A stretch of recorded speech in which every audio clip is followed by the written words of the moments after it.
Hello, my name is Bucky, Beaucoup, and I'd like to offer you the possibility that your desire is indeed your fuel for connection. And the thing is that what I've seen is everybody wants connection. Connection and affection is fairly universal. But yet, we all have certain fears and frustrations about how we find that connection. But it's actually very simple. The fact is that your genuine desire to connect with another person is good and beautiful. And that's really all you need. And here's why. Is that scientists and biologists have shown us that humans are actually wired to be empathic. That is, we naturally feel what other people feel.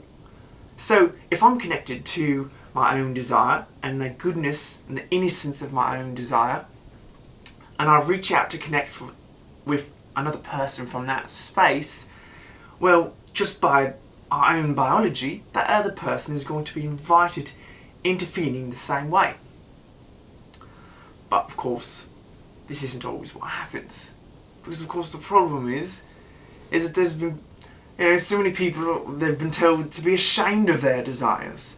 Or we have all kinds of frustrations of the times that our desires weren't met. Or perhaps that we were told that our desires were wrong, and we don't want to be perceived as sort of the bad guy or someone who's weird and not cool enough, or all these things. Next thing you know, you've got all these mind games running in your head. And now, if you reach out for connection, with running all these mind games in your head and all this internal conflict, the other person, they're going to feel all that internal conflict. It's not going to feel good at all. And so it's a sort of self-fulfilling prophecy that of course they're going to sort of feel that conflict and not necessarily want to connect to that. So the trick of it is really to connect to the basic innocence and goodness of your desire. Because when you're connected to that, other people can feel it.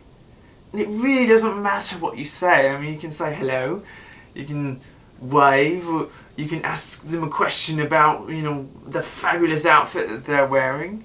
There's really a lot of ways to respectfully engage and connect to another person that you're interested in. You don't have to worry about all the things that your mind is. Of course, you might want to go run off and sail the seas with them. You might want to, go wrestling with them in a pile of jello or something fantastical. That's okay, but the most important thing is that you connect to a genuine feeling of desire and interest in that magnificent person. So, I'd like to offer you a little exercise for doing this, because of course this isn't just a concept in your head, but it's something you have to practice in your body and get used to, this sort of muscle memory around it. So, try this. Take a moment, sitting on your own at home, somewhere, a quiet place out in a park. Think about a friend. Just take a moment. Think about a friend of yours, someone you appreciate. They don't have to be a perfect person. Indeed, they most likely are imperfect, but you can appreciate them anyway. Take a moment to think about your friend, someone you appreciate. Think about one thing you appreciate about them. Just take a moment to feel what that feels like. Perhaps there's a genuine goodness there in your appreciation for that one thing about that friend. Just take a moment and feel that. Then, reach out to that friend from that place. Maybe you give them a call, maybe you shoot them a text, maybe you go and knock on the door and, old school. I think a phone call would be a nice way to do it.